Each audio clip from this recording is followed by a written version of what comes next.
a gente quando estuda a área de relações internacionais, ciência política, a gente costuma pensar em cima de um conceito, que é o conceito de agência.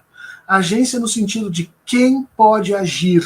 Não agência no sentido de instituição, agência bancária, agência de inteligência. Não. Agência no sentido de quem pode agir, quem tem agência. Né? Trocando em miúdos, assim, se eu quiser agora modificar, por exemplo, a política da Argentina, eu posso? Eu tenho meios para? Eu, Fernando Horta, tenho meios para modificar a política da Argentina? Não, não tenho. Eu não tenho agência. Eu não tenho contato, eu não tenho recurso, eu não tenho dinheiro, eu não tenho nada, eu não tenho agência. Né? A gente, quando começa a pensar sobre essas coisas, a gente tem que se perguntar sempre sobre agência. Tá? Então você se pergunta assim, quantas pessoas no Brasil têm agência internacional? Ou seja, são capazes de agir na política internacional. E aí você vai ver que um país como o Brasil tem pouquíssimas pessoas que têm condição de agência. E elas têm condição de agência em alguns lugares específicos e não em outros. Mesmo que você pegue, por exemplo, banqueiros brasileiros, né? Eu vou lá e pego o Trabuco, né? O dono do Itaú, o dono do Bradesco, se eles quiserem alterar, por exemplo, as regras do sistema financeiro argentino, eles têm condição de influência lá? Provavelmente têm.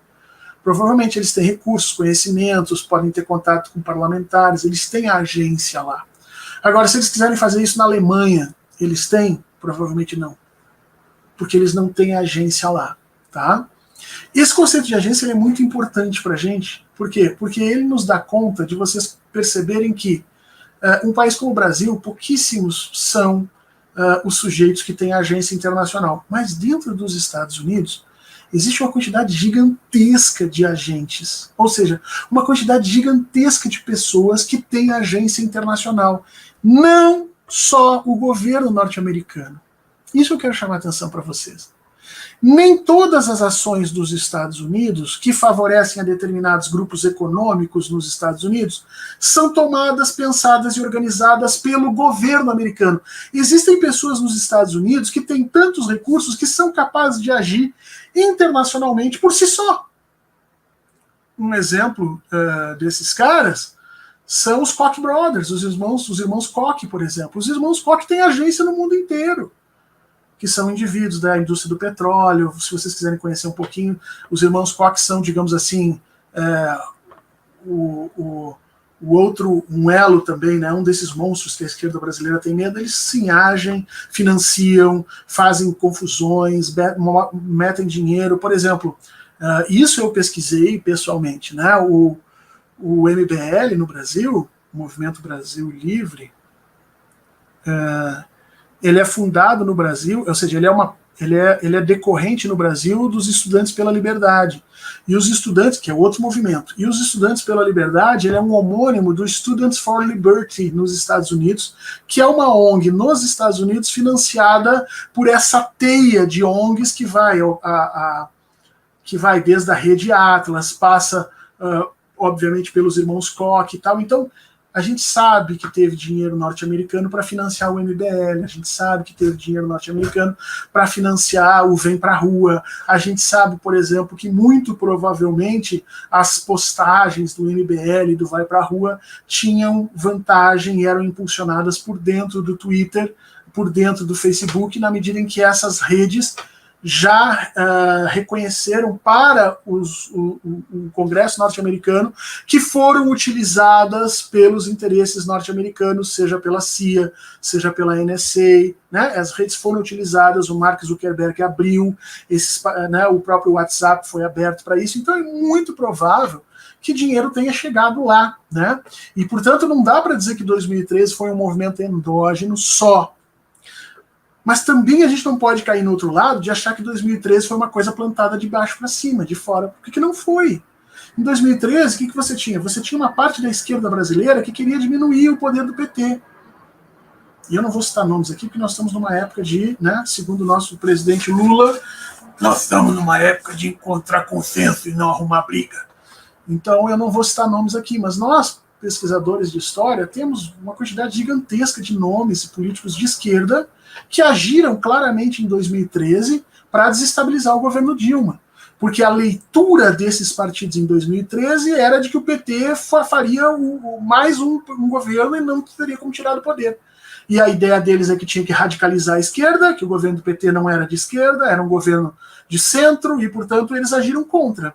Né? Então você teve eles agindo contra, você tem movimentos sociais no Brasil que passam a agir desesperadamente, e aí de novo, né, às vezes com uma graninha de um milionário que surge lá e bota, né, 100 mil dólares num movimento social. 100 mil dólares para um milionário não é nada, bota num movimento social aqui no Brasil, o cara faz chover, essas coisas acontecem. Tá? Agora, você achar que é possível a CIA ou qualquer outro agente internacional chegar no Brasil e criar um movimento desses do nada é um verdadeiro absurdo. Eles só podem tornar esses movimentos que já existem, essas vontades que já existem, mais fáceis de serem, de alcançarem os seus objetivos. Tá? Então, em 2013, o que aconteceu é isso. Em 2013, você teve uma série de agentes internos que tinham interesse em desestabilizar o governo Dilma. Não esquece que quando entra 2013, em janeiro de 2013, Dilma tinha mais de 70% de aprovação.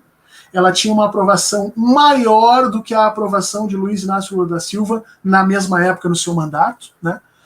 E, além disso, ainda houve os interesses internacionais, porque tinha sido votado o marco do petróleo, né, o marco de exploração do pré-sal, havia interesse internacional porque a Petrobras vinha crescendo, produzindo tecnologia de ponta, produzindo tecnologia de extração de petróleo, entrando em outros países. A Odebrecht vinha ganhando obras em toda a América Latina e nos Estados Unidos, vencendo as próprias empreiteiras norte-americanas no seu terreno. A Odebrecht tinha criado uma empresa específica para desenvolver tecnologia de defesa própria, que, aliás, Sérgio Moro obrigou a Odebrecht a vender essa empresa para Israel. Tá? A Odebrecht tinha isso, ou seja, atuava junto com o governo brasileiro para desenvolver tecnologia daqui. Então você tinha uma Odebrecht, você tinha uma Petrobras, né? O Brasil tinha comprado a refinaria de Pasadena dentro dos Estados Unidos, podendo aproveitar das benesses de produção lá dentro, com tecnologia de produção de petróleo fino, que era uma coisa que a gente não tinha. Além disso, você tinha os interesses dos BRICS, a China se aproximando, o Brasil fazendo parte ou dentro do processo de criação do Banco dos BRICS. É óbvio que tudo isso sinalizava geopoliticamente para que os norte-americanos agissem. E é óbvio que eles agiram. É óbvio que o Moro teve acesso a informações específicas dadas por essas agências. É óbvio que teve treinamento de lá. É óbvio que isso aconteceu. O que eu discordo é você achar que todas essas operações ou tudo isso foi planejado dentro de uma salinha em Washington. Não é verdade. A gente tem que se organizar em resolver o problema com as nossas elites. Essas questões de interferência internacional nós não temos como fazer. Não tem o que a gente faça. Tá bom, a gente consegue comprovar que foi a CIA, a gente tem todos os documentos, que foi a CIA que deram o golpe na Dilma. E daí? Vai eu e você pegar aqui uma K-47, subir nós dois dentro de um avião, descer no aeroporto de Nova York, chegar a tiro até lá para punir os caras? Não tem o que a gente faça, gente. Não há o que fazer. Então a gente tem que focar naquilo que a gente pode transformar e construir instituições que sejam mais sólidas para lidar com essas coisas.